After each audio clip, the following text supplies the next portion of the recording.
राहुल, प्रिया और राजन कॉलेज में पक्के दोस्त थे। वो तीनों एक डॉक्यूमेंट्री मूवी बनाने के बारे में सोच रहे थे। वो वर्ल्ड के टॉप डायरेक्टर बनना चाहते थे। रात के 10 बज रहे थे। वो तीनों इस वक्त शिमला में घूमने आए हुए थे और होटल के कमरे में इसी बात को लेकर डिस्कस कर रहे थे। समझ में नहीं आता यार कि आखिर हम किस कॉन्सेप्ट पर डॉक्यूमेंट्री मूवीज बनाएं। अरे यार, बहुत सारे कॉन्सेप्ट हैं, किसी भी कॉन्सेप्ट को सिलेक्ट कर लेते हैं। हमें तो बस एक अच्छी सी डॉक्यूमेंट्री मूवी बनानी है और अपने काम को खत्म करना है। तुम दोनों पागल हो गए हो। हम किसी भी बेकार कॉन्सेप्ट पर डॉक्यूमेंट्री मूवीज नहीं बना सकते, क्योंकि हमें अपनी ये डॉक्यूमेंट्री मूवीज इंटरनेशनल प्रीमियर में दिखानी है। मुझे अपना मजाक बिल्कुल नहीं उड़वाना। तो तुम कहना क्या चाहती हो? हमें किसी ऐसे कॉन्सेप्ट पर मूवी बनानी चाहिए जो आज तक किसी ने नहीं बनाई हो, कोई रियल कॉन्सेप्ट। मेरे दिमाग में एक आइडिया है दोस्तों, पर पता नहीं वो आइडिया तुम लोगों को पसंद आएगा या नहीं। अब ये तो सुनने के बाद ही पता लगेगा कि हमें पसंद आएगा कि नहीं आएगा। क्यों ना हम लोग रियल घोस्ट पर एक डॉक्यूमेंट्री मूवी बनाएं। राहुल की बात सुनकर राजन और प्रिया कुछ देर तक बड़ी गंभीर मुद्रा में राहुल के चेहरे की ओर देखते रहे। अचानक वो दोनों राहुल का मजाक उड़ाते हुए हंसने लगे। तू पागल हो गया है क्या राहुल? घोस्ट, आत्मा, ये सब फिल्मों में अच्छी लगती हैं यार। तो मैं भी फिल्म बनाने की ही बात कर रहा हूँ। अरे बेवकूफ, ये सिर्फ मनगढ़ंत बातें हैं। हम सब जानते हैं कि फिल्मों में मेकअप करके घोस्ट बनाया जाता है और हमें डराया जाता है। और अब तो VFX का भी इस्तेमाल होने लगा है। ये टेक्निक जब से आई है तब से ये घोस्ट एकदम रियल लगते हैं। यही तो मैं तुम दोनों को समझाना चाहता हूँ। सोचो, अगर हमारे कैमरे में कोई रियल घोस्ट रिकॉर्ड हो जाए तो हम दोनों की किस्मत रातों रात पलट सकती है। और यहाँ से कुछ दूर एक कब्रिस्तान है। कहते हैं कि उस कब्रिस्तान में सिर्फ और सिर्फ लावारिस लाशें ही दफनाई जाती हैं। उस कब्रिस्तान के बारे में ये बात प्रसिद्ध है कि वहाँ एक डायन रहती है और कहते हैं कि जो भी उस डायन को अपनी आंखों से देख लेता है वो उसे जिंदा नहीं छोड़ती। दोस्तों, मुझे नहीं पता कि इस बात में कितनी सच्चाई है, पर मेरा दिल कहता है कि वहाँ पर कुछ तो है। वो सब उस कब्रिस्तान पर जाने के लिए राजी हो गए। वो तीनों दोस्त होटल के रूम से बाहर निकल आए। बाहर सर्दी बहुत ज्यादा थी।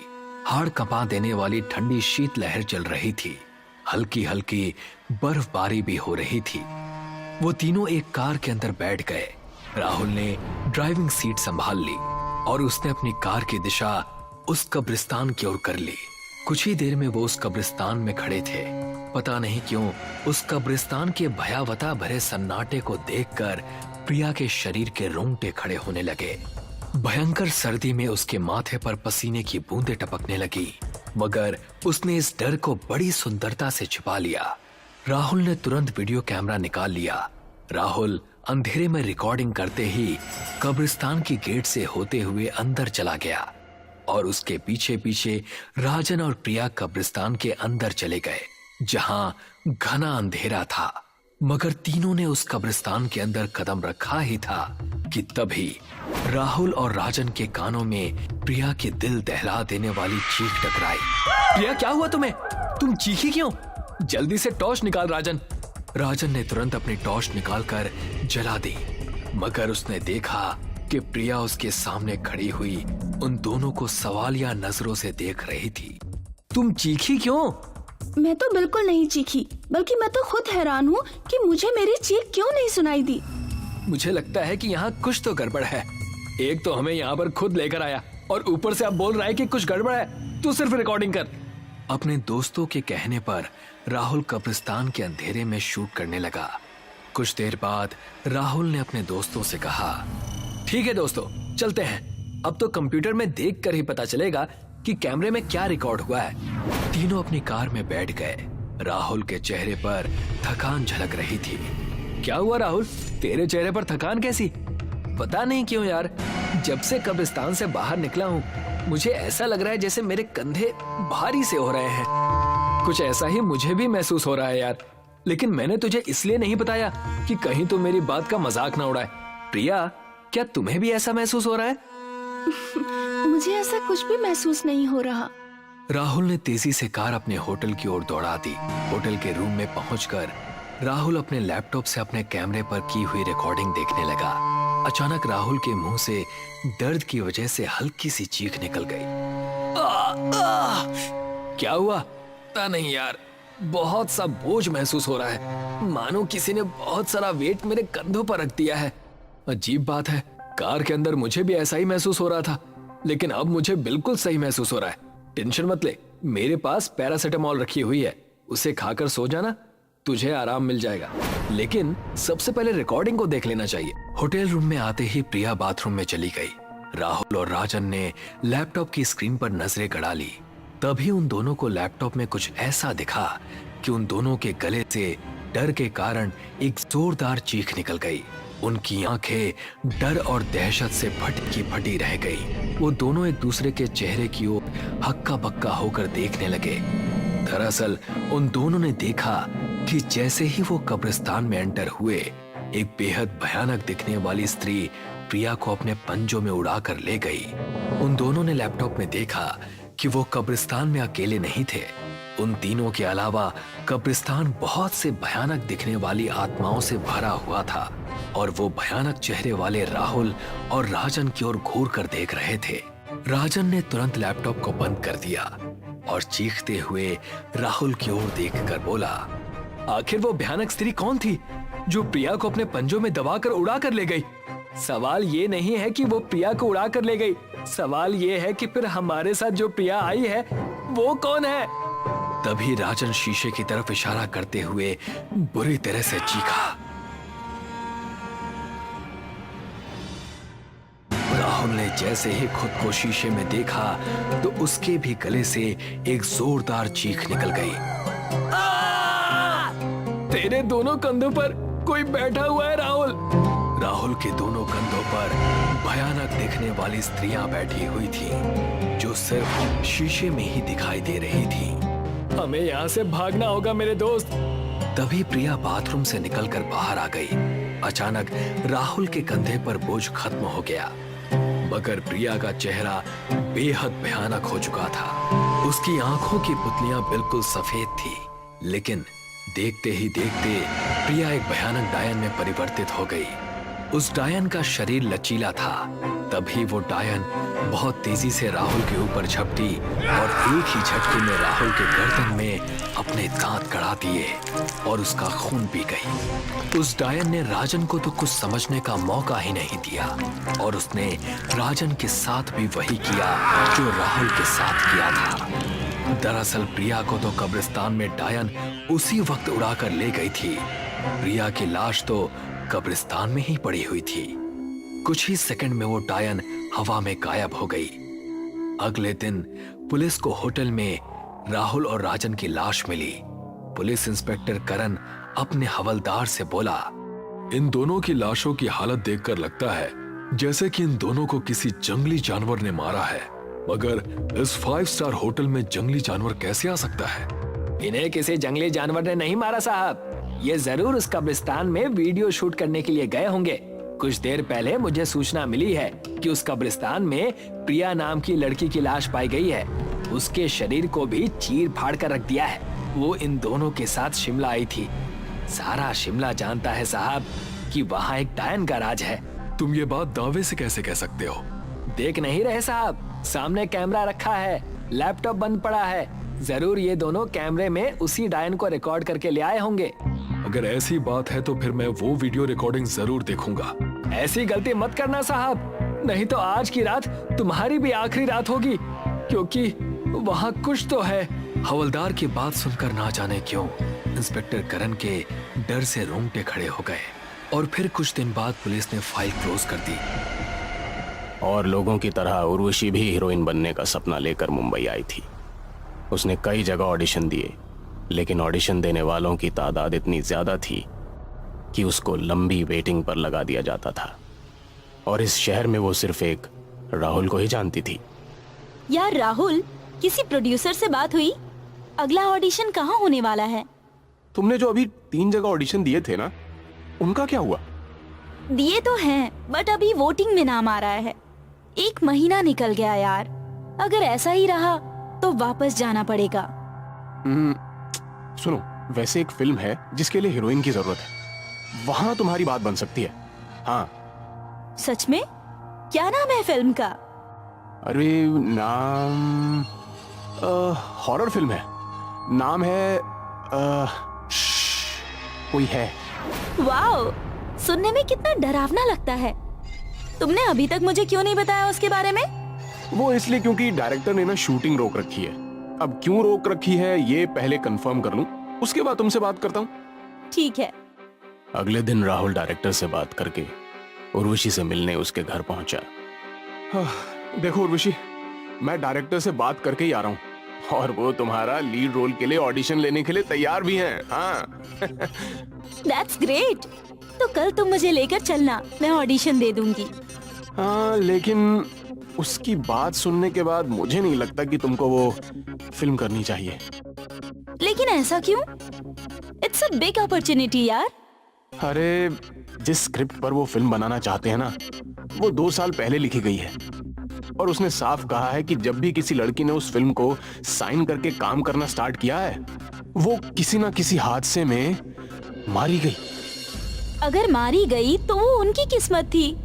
इस फिल्म से उनकी मौत का क्या मतलब? राहुल की वार्निंग के बाद भी उर्वशी ने ऑडिशन दिया और फिल्म साइन कर ली। वो उस दिन बहुत खुश थी क्योंकि वो शूटिंग का पहला दिन था। उर्वशी मैम, फर्स्ट सीन में आप आईने में देखते हुए अपने बालों को संवार रही हैं, ठीक है? फिल्म का हीरो हर्षित बेड पर बैठा आपको निहार रहा होगा। तभी आपको आईने में भूतनी नजर आएगी और उसके हाथ में चाकू देखकर आपकी चीख निकल जाएगी, ठीक है? आप डरते हुए पलटकर देखेंगी और ये शॉट वहीं खत्म हो जाएगा। बस इतनी सी बात है। Okay sir, I got it. Take 1, lights, camera and action. Urvashi आईने में देखते हुए अपने बालों को संवार रही थी। हर्षित बेड पर बैठा हुआ प्यार भरी नजरों से उसको निहार रहा था। ऐसे क्या देख रहे हैं आप? देख रहा हूँ कि मैं कितना खुशनसीब हूँ कि तुम जैसी खूबसूरत लड़की मेरी बीवी है। ये सुनकर उर्वशी खुश हो गई और तभी उसको आईने में एक भयानक लड़की दिखाई दी। उसका चेहरा बिखरे हुए बालों में ढका हुआ था, लाल रंग की साड़ी पहनी हुई थी और एक हाथ में चाकू था। नाखून किसी भेड़िए के तेज पंजों के जैसे लग रहे थे। उसने अपना हाथ उठाया और उर्वशी को अपने पास बुलाने का इशारा किया। ये देखकर उर्वशी ने पीछे उसको पलट कर देखा और डर कर चीख मार दी। कट! बहुत अच्छा शॉट था, बहुत अच्छा, बहुत बढ़िया। उसके कट बोलते ही सबने एक्टिंग रोक दी, लेकिन वो भयानक लड़की अभी भी उर्वशी के सामने खड़ी थी। तभी वहां एक लड़की आकर बोली, सर, ये क्या मजाक है? मैं बाथरूम में थी और किसी ने बाहर से लॉक कर दिया। अभी एक स्पॉट बॉय ने आकर खोला तो मैं बाहर निकली। उस लड़की को देखकर सभी लोग चौंक पड़े क्योंकि ये वही लड़की थी जो कि भूतनी का रोल करने वाली थी। अरे अगर तुम बाथरूम में बंद थी तो ये कौन है? सभी उस भूतनी की तरफ देखने लगे। उसने अपनी गर्दन ऊपर उठाई जिससे उसका भयानक चेहरा सबको नजर आया। उसे देख सभी चीख उठे।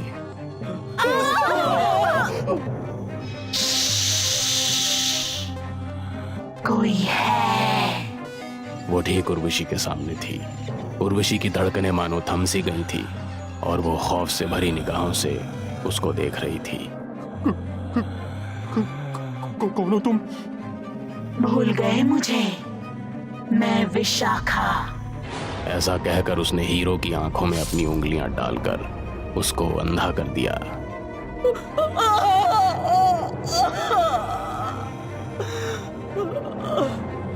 ये देखकर सभी डर गए। तेज हवाएं चलने लगीं और डायरेक्टर तो मानो जैसे अपनी सुध-बुध खोकर एक मिट्टी के पुतले की तरह खड़ा रह गया था। उर्वशी भी उससे जान बचाने के लिए दरवाजे की तरफ भागी, लेकिन सेट पर लगे सारे दरवाजे अपने आप बंद हो चुके थे और कोई भी वहां से बाहर नहीं जा सकता था। तभी भूतनी ने भागते हुए लोगों में से एक को पकड़ा और उसकी गर्दन धड़ से अलग कर दी। नहीं।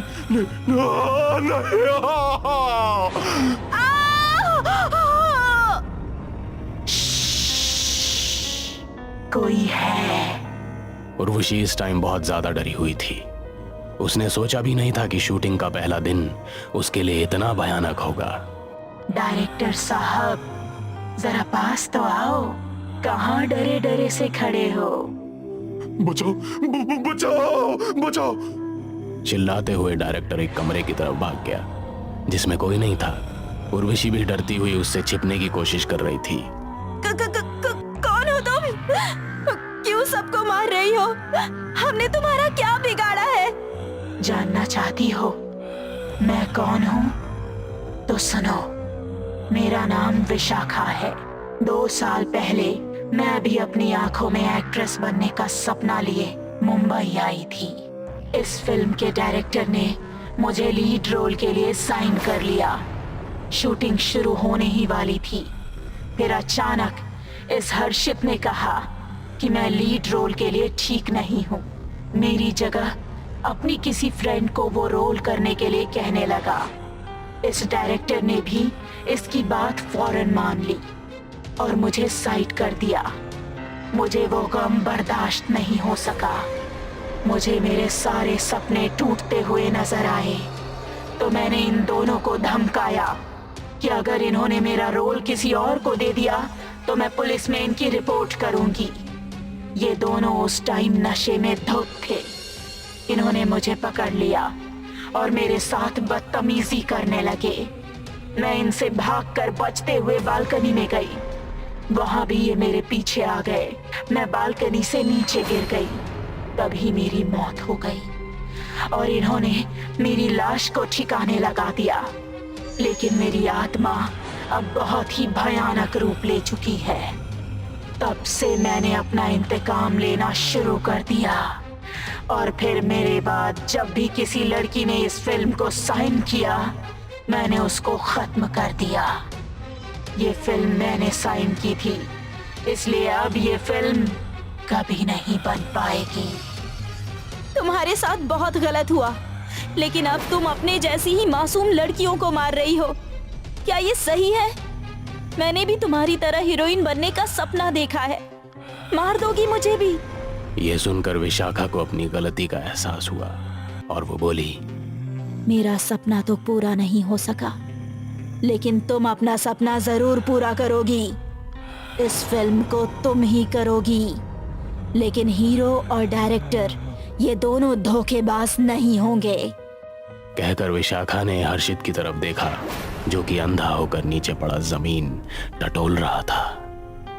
विशाखा उसकी तरफ धीरे से बढ़ने लगी और उसके कंधे पर हाथ रखा। कौन है? कोई है। ऐसा कहकर उसने एक पंजा हर्षित के पेट में ऐसा मारा कि उसकी आंतड़ियां बाहर निकल आईं और मुंह से खून निकल पड़ा। यह देखकर उर्वशी के डर का ठिकाना नहीं रहा और उसकी चीख निकल गई। अब विशाखा उस कमरे में गई जहां डायरेक्टर छिपा बैठा था। वो उसके ठीक पीछे थी। हे भगवान मुझे बचा ले, हे भगवान। कोई है।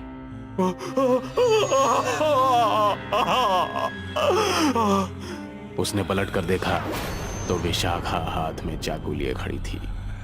उसने देर ना करते हुए अपना तेज पंजा उसके पेट में मार दिया और साथ ही हाथ में पकड़ा चाकू उसकी गर्दन पर ऐसे मारा कि वो कटकर जमीन पर गिर गई।